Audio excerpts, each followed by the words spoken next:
Hello friends, ഇന്ന് ഞായറാഴ്ച നമ്മൾ അയോട് കുറേ ദിവസമായി പറയുന്നു ആനക്കോട്ടയിലേക്ക് പോവാന്ന്. അപ്പം ഇന്ന് ഞായറാഴ്ചയാണ് അമ്മ അത് സമ്മതിച്ചത് കേട്ടോ. അപ്പം ഞങ്ങൾ ആദ്യം തന്നെ ആനക്കോട്ടയിലേക്ക് പോയപ്പോൾ 2 ഐസ്ക്രീം വാങ്ങി കഴിക്കാൻ തുടങ്ങി. അതുകൊണ്ട് ഞങ്ങൾക്ക് നടക്കാൻ നല്ല ഇൻട്രസ്റ്റ് ആയിരുന്നു.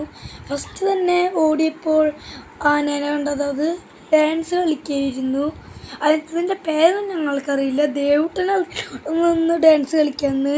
എന്നിട്ട് അവന് അതിനോട് ചാറ്റിയൊക്കെ പറഞ്ഞു. അവൻ പോയി. എന്നിട്ട് അമ്മ പറയണതൊന്നും കേൾക്കണ്ട അവൻ നടക്കുകയാണ് മുന്നിൽ ഫസ്റ്റ് പോകണം പറഞ്ഞിട്ട്. പിന്നെ കണ്ട ആന വീണ്ടും ഡാൻസ് കളിക്കാൻ തന്നെയാണ്. കുറേ അവിടെ ഡാൻസ് കളിക്കാണ്. പിന്നെ കണ്ട ഒരു ആനയുണ്ട്, അതാണെങ്കിൽ നീ ആരടാന്നുള്ള ഭാവത്തിലാണ് ഇട്ട് നിൽക്കണേ. ഒരാനയാണെങ്കിൽ ഭയങ്കര ശൗര്യത്തിൽ നിൽക്കണേ. പിന്നെ ഞങ്ങളൊരു ആനേനെ കണ്ടു, അതാണെങ്കിൽ ഇങ്ങനെ വാലും തലയൊക്കെ ആട്ടി നിൽക്കുന്നുണ്ട്. പിന്നെ തന്നെയാണെങ്കിൽ സ്റ്റാച്ചു എന്ന് പറയല്ലോ, ഞങ്ങൾ എന്തൊക്കെ ചെയ്തിട്ടും അതൊന്നും കാണില്ല. പിന്നെ ഞങ്ങൾ കാണാൻ പോയത് ഗുരുവായൂർ നന്ദനെയാണ്. അത് തന്നെയാണ് ഞങ്ങൾക്ക് ഏറ്റവും ഇഷ്ടപ്പെട്ട ആന. അത് ഇങ്ങോട്ട് നോക്കാൻ പറഞ്ഞാൽ ഇങ്ങോട്ട് നോക്കും, പോസ് ചെയ്യാൻ പറഞ്ഞാൽ പോസ്.